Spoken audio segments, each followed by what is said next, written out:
أرسط زينام أبتي زكايد هاجراوي زتا أمن صار أجنداتات كله كفال حبرة سبت ساتفوك جبر كم زقباء تجلسوا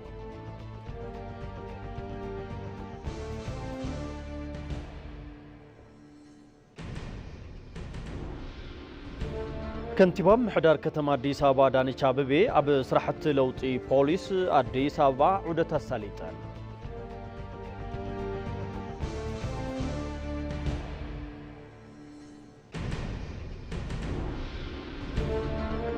كابوزاي أبلع الزيجاتات إسرائيل مقدات يزبصح زخونة يكون أكال كبيد واقع كفليو كبلو قدماء منستر نيتانياهو قليصاو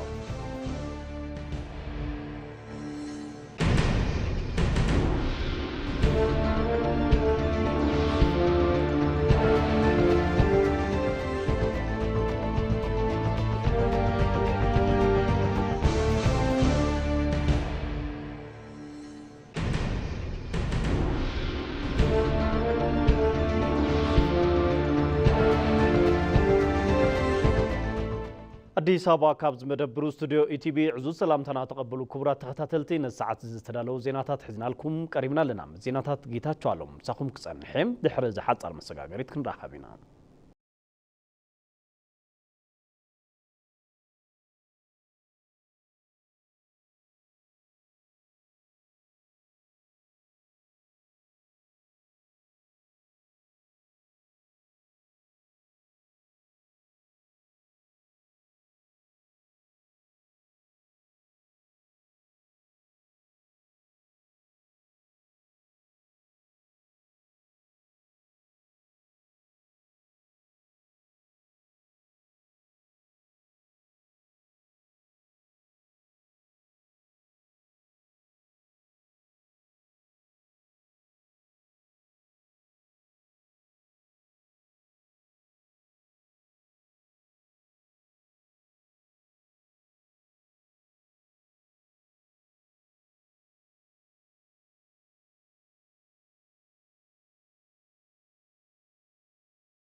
مواد زينا إتبي تقرنيا جميرو سنة مكتل نكون لكم تمنيتنايو فلما حصرت زيناتات هنصت هاجرنا زبناتن زيود دانو صيت قبل تولديو كبلو قدما منستر أبي أحمد قليصهم توم قدما منستر نهنصت هاجرا ملكيتوم أم محبرا وميديو مابزهابو ومبرهي هنصت هاجرنا زبناتن زيود دانو صيت قبل تولديو هاجر ناي تولدي وصيت زمدنا كبلو أرديوم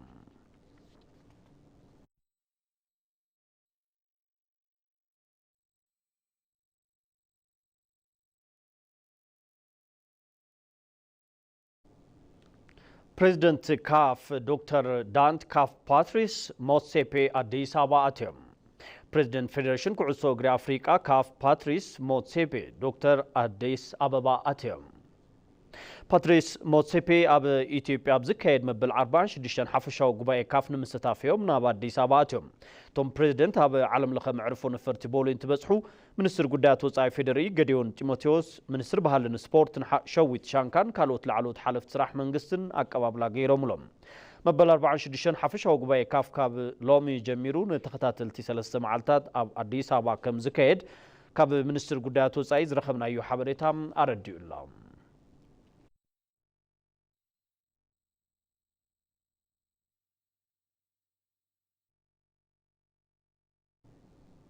أبتي زكايد هاجراوي زاتا أب من صار أجنداتات كله كفال حبرة سب تساتفو كجبر كم زقبات قليصهم ኣብ ሃገራዊ ዘተ ክልላውን ሃገራውን ኣገዳስነት ዘለዎም ኣጀንዳታት ኣብ ምፍላይ ንጡፍ ተሳትፎ ሕብረተሰብ ከም ዘድሊ ዋና ኮሚሽነር ኮሚሽን ሃገራዊ ዘተ ፕሮፌሰር መስፍን ኣርኣያ ኣገንዚቦም። እቲ ኮሚሽን ኣብ ክልል ሶማሌ ከተማ ጅግጅጋ መዳርግቲ ኣካላት ዝሳተፍሉ መድረኽ ምትእኽኻብ ኣጀንዳ እናካየደ ይርከብ። ከይዲ ምትእኽኻብ ኣጀንዳ ክልል ሶማሌ ሃገራውን ክልላውን ኣገዳስነት ዘለዎም ጉዳያት ዝፍለይሉ ከም ዝኸውን እውን ፕሮፌሰር መስፍን ኣልዒሎም።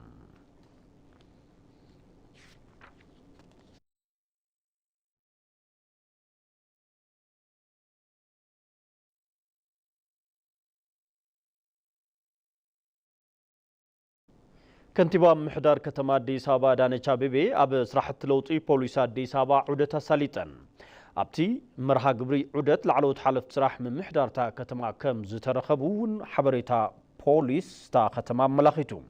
ከንቲባ አዳነች ኣብ እዋን እቲ ዑደት ንዓቕሚታ ከተማ ዝምጥን ብሓይሊ ሰብ ብቴክኖሎጂን ሎጂስቲክስን ዝተወደበ ከምኡውን ምስ ነበርቲ ብቐረባ ዝሰርሕ ትካል ፖሊስ ንምውዳብ ዝተጀመረ ስራሕቲ ዕውት ምዃኑ ከም ዝተዓዘባ ተዛሪበን። ዛጊድ ንዝተረኽበ ውፅኢት ምስግና ዘቕረባተን ከንቲባ እቲ ስራሕቲ ሪፎርም ክሳብ ታሕተዋይ መሓውር ንክበፅሕ ዲስፕሊን ኣገልጋሊ ፖሊስ እናተጠናኸረን ክኸይድ ዝተጀመረ ስራሕ ተጠናኺሩ ከም ዝቕፅል ኣረጋጊፀን።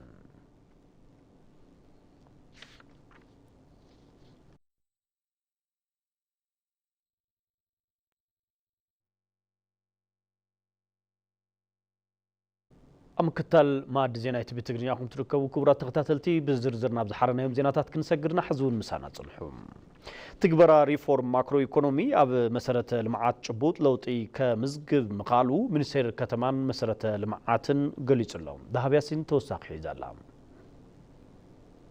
ዝተማለአ ትግበራ ሪፎርም ማክሮ ኢኮኖሚ ኣብ መፈለምት 4 ዓመት ኣብ ዓውዲ መሰረተ ልምዓት ጭቡጥ ለውጢ ንኽምዝገብ ምኽኣሉ ሚኒስተር ከተማን መሰረተ ልምዓትን ጫልቱ ሳኒ ገሊፀን። እቲ ትግበራ ሪፎርም ኣብ 4 ዓመት ዓውዲ ኮንስትራክሽን ንኽንቀሳቐስ ምኽኣሉ እውን ወሲኸን ሓቢረን። የኮንስትራክሽን ኢንዱስትሪው በከፍተኛ ደረጃ መነቃቃት ጀምሯል።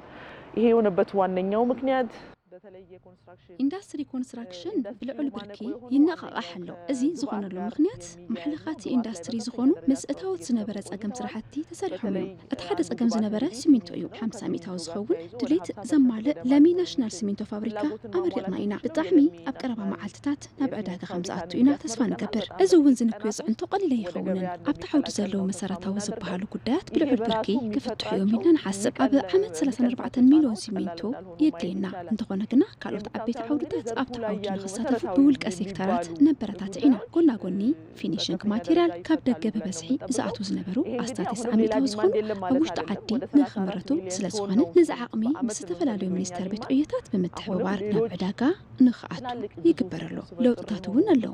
ብተወሳኺ ኣብ ከተማታትን ከባብታት ገጠርን ክፍልታት ዝሃገር ዝውገን ዘሎ ስራሕቲ ልምዓት ኮሪደር ብውፅኢታውነት ንኽምራሕ እቲ ሪፎርም እጃም ከም ዘለዎ ገሊፀን። የኮሪደር ልማት ተብለው የተጀመረው ነገር እውነት ለመናገር በየትኛውም ስርዓት ውስጥ በዚህ ደረጃ ልምዓት ኮሪደር ኣብ ዝኾነ ስርዓት በዚ ብርኪ ንከተማታት ዝምጥን ግምት ተዋሂቡ ይፈልጥን። መንግስቲ ብልፅግና ክቡር ቀዳማይ ሚኒስትርና ንከተማታት ዝሃበዎ ጠመተ ከተማታትና ንኽነቃቃሕ ገይሩ እዩ። እዞም መሰረተ ልምዓታት ንፅባቐ ጥራሕ ዘይኮነስ ተወሳኺ እቶት ንምርካብ ነቲ ነባሪ ፕሮጀክትታት እዮም። ልዑል ስራሕ ዕድል ዝፈጥሩ ፍትሓዊ ተረባሕነት ዝርከበሉ ዝሓሸ መነባብሮ ንክህቡ ዝገብር እዩ። ምልዕዓል ቀዳማይ ሚኒስትር እውን ናይ ኣባሪ መንደር ኣባይቲ ከም ኣብነት ወሲድና ኣብ ካልኦት ንክንሰርሕ ዝገብር እዩ። በዚ እውን ፍትሓውነት ንዜጋታት ዝምጥን መሰረተ ልምዓት ንምቕራብ ዝግበር እዩ።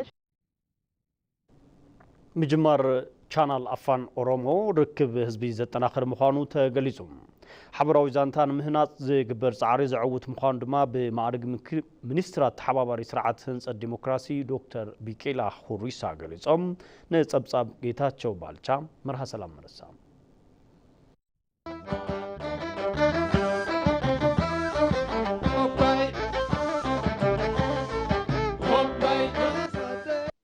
ኮርፖሬሽን ብሮድካስቲንግ ኢትዮጵያ 24 ሰዓት ግልጋሎት ዝህብ ቻናል ኣፋን ኦሮሞ ብዕሊ ስራሕ ጀሚሩ እዩ።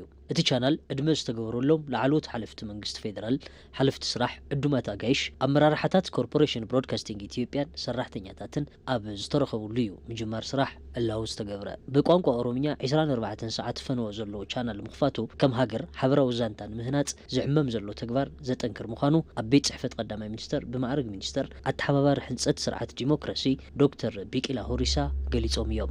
አፋን ኦሮሞ በዚህ መንገድ በቻናል ተደግፎ ኦሮምኛ በአግባብ እዚ ብቻናል ተደጊፉ ሓቅታት ኢትዮጵያ ሓድነትን ምትእስሳርን ኢትዮጵያ ንምህናጽ ብዘኽእል አግባብ ኢቢሲ ነቲ ለውጢ ብግቡእ ተገንዚቡ ቻናል አፋን ኦሮሞ የድሊ እዩ ብምባል አሚቱ ናይቲ ለውጢ መበገስን መባፅሕን ብምግንዛቡ ብዝበለጸ ናብ ኢትዮጵያን ኢትዮጵያውያን ንጸጋዕ ብዝብል አንፈት ቻናል አፋን ኦሮሞ ምጅማሩ ዝተበገስናሉ ህንጸት ሓበራዊ ዛንታ ህንጸት ሓበራዊ መንነት ብዝበለጸ ዘቀላጥፍን ኢትዮጵያውያን ብዝበለጸ ዘላሊ ዘረዳድን ብሓበራዊ መንነትን ምፍቕዓድን ዝተሃነጸት ኢትዮጵያን ምፍጣር ኣብ ዝግበር ጻዕሪ ዝፈለመ ቻናል አፋን ኦሮሞ ገዚፍ ረብሓ ዘንበር መሳርሒ ብምዃኑ በዚ ገዚፍ ሃብቲ ምጥቃም ናይ ባዕልና ምግባር ናብቲ ሚድያ ምቕራብ ነቲ ሚድያ እንዛረበሉ እውን ክኸውን ብምግባር ክንጥቀመሉ መፀዋዕታይ የቕርብ።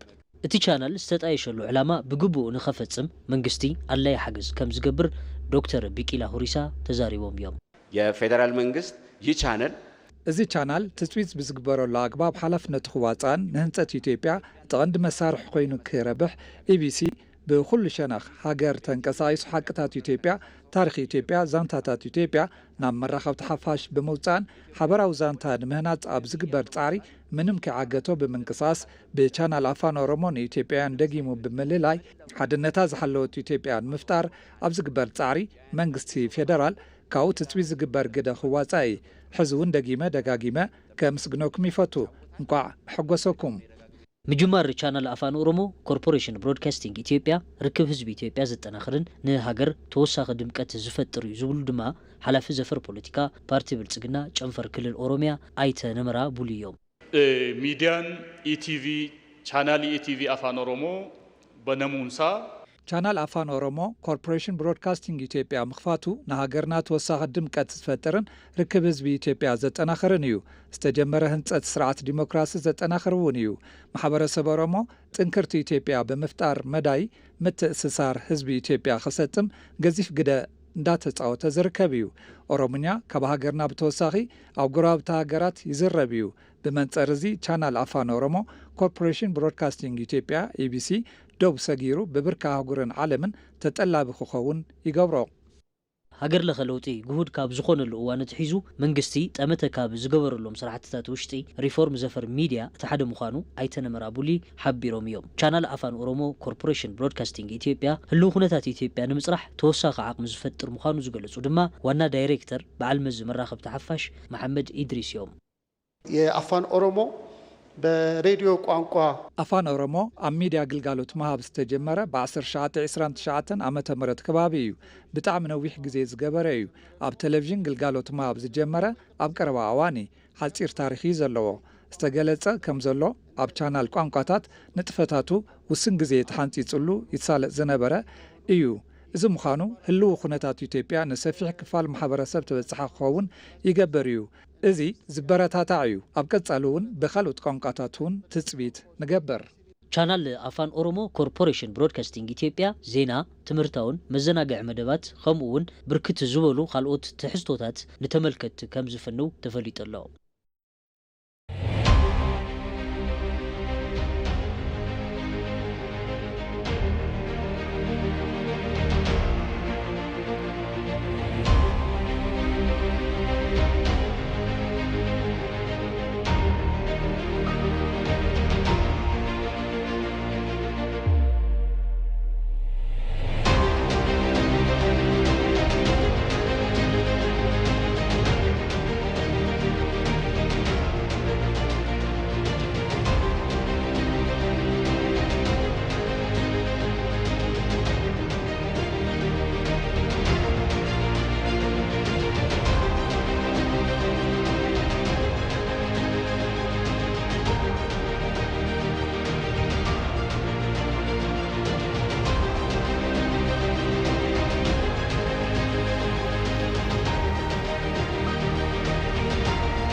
መወዳእታ ዜና ውፃኢ ኣብ ልዕሊ ዜጋታት እስራኤል መጉዳእቲ ዘብፅሕ ዝኾነ ይኹን ኣካል ከቢድ ዋጋ ክኸፍል እዩ ክብሉ ቀዳማይ ሚኒስትር ኔታንያሁ ገሊፆም ኣብ ልዕሊ ዜጋታት እስራኤል መጉዳእቲ ዘብፅሕ ዝኾነ ይኹን ኣካል ከቢድ ዋጋ ከም ዝኸፍል ቀዳማይ ሚኒስትር እቲ ሃገር ቤንያሚን ኔታንያሁ ኣጠንቂቖም ጉጅለ ዕጡቕ ሊባኖስ ሂዝቦላህ ትማሊ ቀዳም መንበሪ ገዛ ቀዳማይ ሚኒስትር ኔታንያሁ ዓሊሙ መጥቃዕቲ ድሮን ምፍጻሙ ዝዝከር እዩ ነቲ መጥቃዕቲ ስዒቡ ቀዳማይ ሚኒስትር ኔታንያሁ ከም ዝበልዎም ተላኣኺ ኢራን ዝኾነ ሂዝቦላህ ንዓይን ንበዓልቲ እንዳይን ንምቕታል ዝገበሮ ፈተነ ከቢድ ስሕተት እዩ እቲ ተግባር እስራኤል ድሕንነታ ብዘላቕነት ንምርጋጽ ኣብ ልዕሊ ጸላእታ ዝጀመረቶ ኩናት ሓደ ስጉሚ እውን ደው ከም ዘየብሎም ኣረጋጊጾም ኔታንያሁ ኣብ ልዕሊ ዜጋታት እስራኤል ኣብ ዝኾነ ይኹን መጉዳእቲ ደብፅሕ ኣካል ከቢድ ዓጸፋዊ ስጉምቲ ክበጽሖ ምዃኑ ክፈልጥ ኣለዎ ክብሉ ኣጠንቂቖም እዚ ከም ዘሎ ኮይኑ ሰራዊት እስራኤል ኣብ ልዕሊ ጋዛን ቤይሩትን ዝፍጽሞ መጥቃዕቲ ኣየር ኣጠናኺሩ ከም ዝቐጽል ኣፍሊጦም ሰራዊት ሎሚ ኣብ ልዕሊ ሰሜናዊ ጋዛ ብዝፈጸሞ መጥቃዕቲ 73 ሰባት ዝተቐተሉ ኮይኖም ኣብ ልዕሊ ብርክት ዝበሉ ድማ መጉዳእቲ ምብጽሑ ንሰበስልጣን ተኸባቢ ጠቒሱ ቢቢሲ ጸብጺቡ ብተመሳሳሊ እስራኤል ኣብ ደቡባዊ ቤይሩት ዕጡቓት ጉጅለ ዕጡቕ ሂዝቦላህ ዕላማ ዝገበረ መጥቃዕቲ ኣየር ከም ዝፈጸመት ተመላኺቱ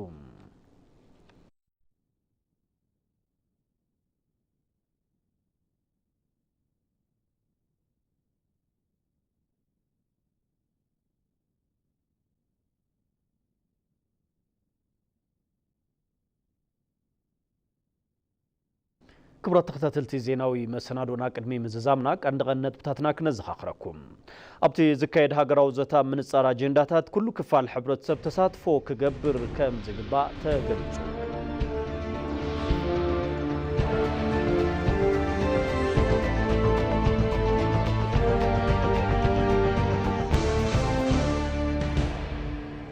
كنتيبا محدار كتما أديس أبا أدانيش أبيبي أب سرحت لوطي بوليس أديس أبا عودة السلطة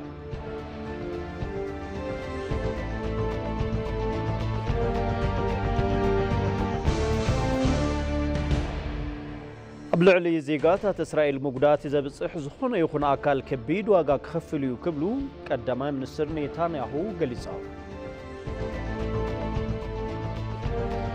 كبرت خطاتلتي نزعت تدالو زيناتات زوم كتكتاتلو مصنحكم مسل نيروم مسلم كتالكم نمسجن جيتاچالوم سمو استوديو حبيركم نيرا ببزلخمو سلام نكتخونو تمنيتنايو